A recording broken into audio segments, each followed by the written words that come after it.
दोस्तों आज हम फिर आपके सामने दिन भर की 10 बड़ी खबरों के साथ हाजिर हुए हैं। तो चलिए बिना टाइम वेस्ट किए हुए आपको हम एक एक कर उन बड़ी खबरों के बारे में विस्तार से बताते हैं। जब से राहुल गांधी विदेशी दौरे पर गए हैं तब से राहुल गांधी के कई वीडियो सोशल मीडिया पर वायरल हो रहे हैं, जहां पर उनसे जितने भी सवाल पूछे जा रहे हैं उन सभी सवालों का बिना टेलीप्रॉम्प्टर की मदद से बेझिझक जवाब दिए जा रहे हैं। उन्होंने RSS, BJP, PM Narendra Modi, चीन जैसे इन सभी मुद्दों पर बात किया।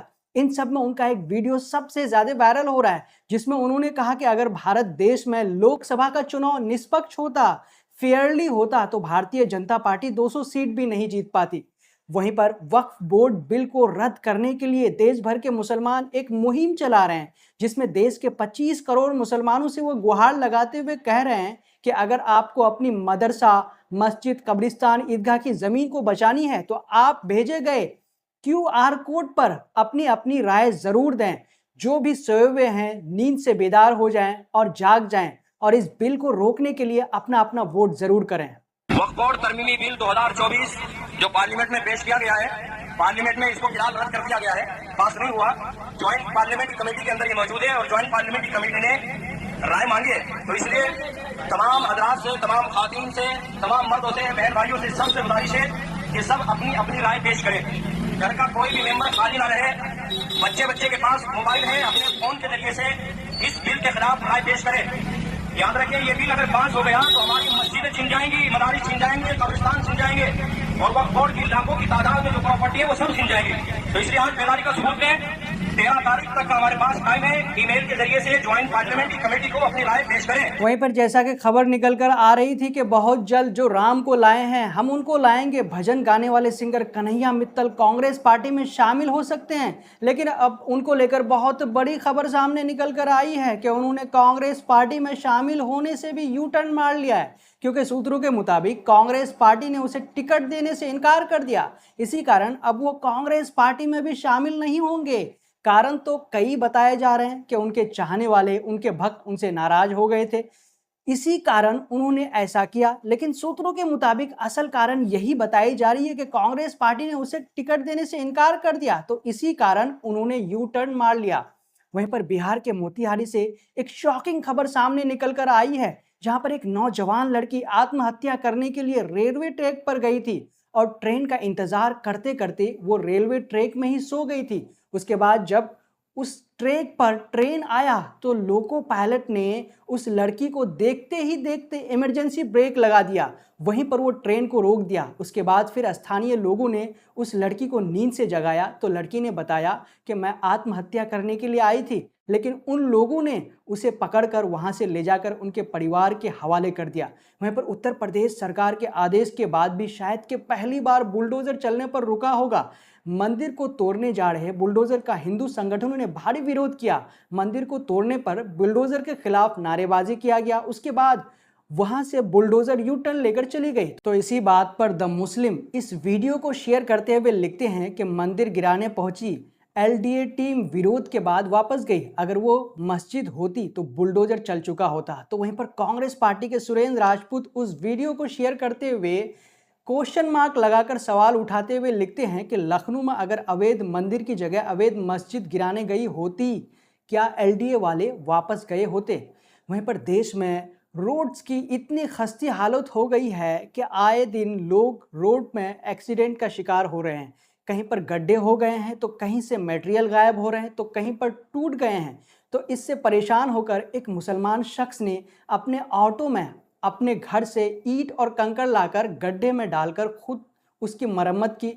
जैसा कि आप वीडियो में देख सकते हैं कि वो मुसलमान शख्स अपने ऑटो से ईंटा उतार रहा है और गिट्टी उतार रहा है। उस ईंटे और गिट्टी को जहाँ पे रोड डैमेज है उस जगह पे वो रख रहे हैं, ताकि जो लोग आना जाना कर रहे हैं उन लोगों को परेशानी न हो और ये परेशानी खत्म हो जाए, कुछ दिनों के लिए ही सही। वहीं पर मानक गुप्ता के द्वारा लिया गया तेज प्रताप यादव का एक इंटरव्यू सोशल मीडिया पर काफी वायरल हो रहा है, जिस इंटरव्यू में मानक गुप्ता ने तेज प्रताप यादव से पूछा कि अगर आपके हाथ में देश के प्रधानमंत्री चुनने का फैसला हो तो आप फिर राहुल गांधी और अखिलेश यादव में किसे अपना प्रधानमंत्री बनाएंगे? तो इस सवाल पर बिना झिझक बिना रुकावट वो जवाब देते हैं कि हम अखिलेश यादव को देश का प्रधानमंत्री बनाना चाहेंगे। सूत्रों के मुताबिक तेज प्रताप यादव का अखिलेश यादव के साथ एक अच्छा बॉन्डिंग है, दोनों की अच्छी तरह से बनती है, तो इसी कारण उन्होंने प्रधानमंत्री के तौर पर अखिलेश यादव का नाम लिया। और ये सौभाग्य की बात है कि जिसके साथ आदमी ज़्यादा बैठेगा तो वो उसी का नाम लेगा, तो इसी कारण शायद कि उन्होंने राहुल गांधी के बजाय अखिलेश यादव का नाम लिया। वहीं पर मध्य प्रदेश से फिर से एक शर्मनाक खबर सामने निकल कर आई है, जहां पर एक हिंदू लड़के के माताजी अस्पताल में एडमिट होते हैं और उस माँ को खून की ज़रूरत होती है, तो वो हिंदू लड़का अपने एक मुसलमान दोस्त को अस्पताल में खून देने के लिए बुलाकर लाता है, लेकिन डॉक्टर मुसलमान का खून लेने से इनकार कर देता है। तो ज़रा सोचो दोस्तों, वो हिंदू लड़का अपने मुसलमान दोस्त को खून लेकर अपनी माँ को जान बचाने के लिए तैयार है, लेकिन ये नफरती डॉक्टर मुसलमान का खून लेने से मना कर देता है और कहता है कि मुसलमान का खून उस पर नहीं चढ़ाया जा सकता। मामला मध्य प्रदेश के पन्ना जिला अस्पताल का है। जिले के अजयगढ़ के निवासी पवन सोनकर अपनी बीमार मां को लेकर जिला अस्पताल पहुंचे थे।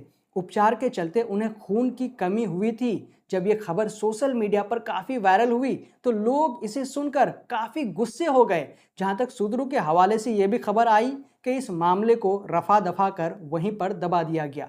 वहीं पर बिहार के पूर्व डिप्टी सीएम तेजस्वी यादव का एक बयान सोशल मीडिया पर काफ़ी वायरल हो रहा है, जिसमें उन्होंने कहा कि नीतीश कुमार हमारे घर आए थे और हाथ जोड़कर हमसे माफ़ी मांग रहे थे, वो हमारे साथ सरकार बनाने की विनती कर रहे थे। सिर्फ इतना बड़ा बयान उन्होंने नहीं दिया, बल्कि उन्होंने ये भी कहा कि मेरे पास इसका वीडियो फुटेज भी है। जब वो मेरे सामने गिड़गिड़ा रहे थे तो मेरे सभी विधायक मौजूद थे, इसलिए उन्होंने आगे कहा कि यह पहली बार नहीं है जब नीतीश कुमार ने अपनी गलती मानी हो। वो पहले भी पत्रकारों के सामने हाथ जोड़कर अपनी गलती मान चुके हैं।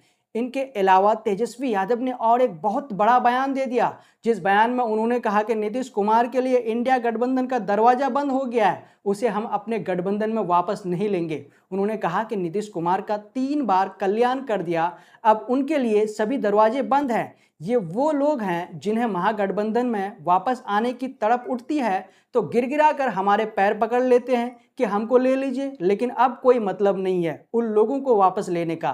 फल देने वाले तो है ही नहीं, फल देने वाला जनता होती है, उनसे और क्या अपेक्षा कर सकते हैं। ठीक है, 2-3 बार हम लोगों ने कल्याण कर दिया, बचा दिया उन लोगों को, अब कोई मतलब नहीं है उन लोगों को वापस लेने का।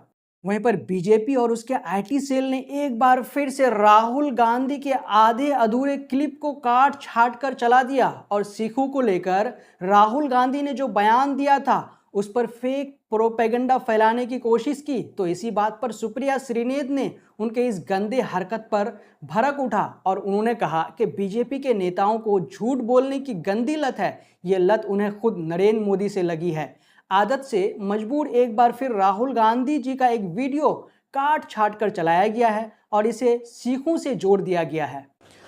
बीजेपी के लोगों की, उनकी ट्रोल आर्मी की, उनके सांसदों की, उनके मंत्रियों की, उस इकोसिस्टम की ये झूठ बोलने की गंदी लत कैसे खत्म होगी? लेकिन शायद नहीं खत्म होगी, क्योंकि उस झूठ बोलने के जनक जो हैं वो खुद मोदी जी हैं। खैर, आप राहुल गांधी के बयानों को आज तक काट छाट के चला रहे हैं, अपनी दुकान इसी तरह से कुछ बीजेपी के नेता चला रहे हैं।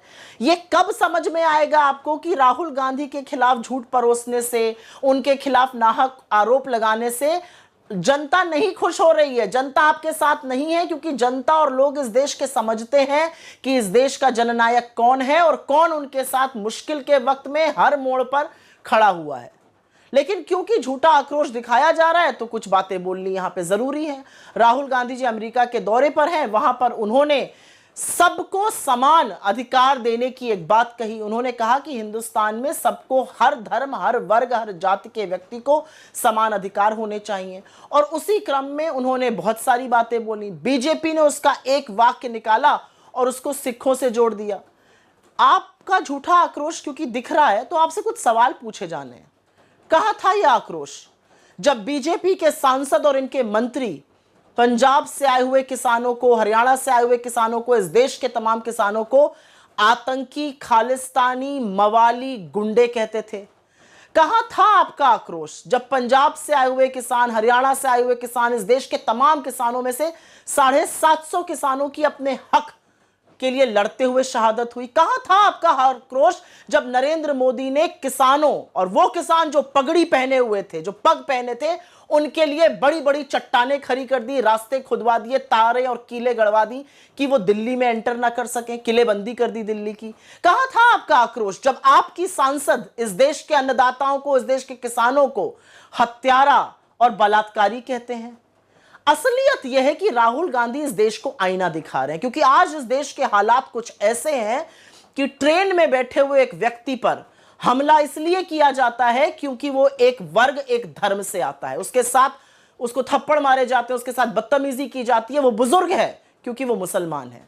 शक के घेरे में एक आदमी की पीट पीट कर हरियाणा में हत्या कर दी गई क्योंकि शक था कि वो मुसलमान है और वो कुछ मीट कैरी कर रहा था।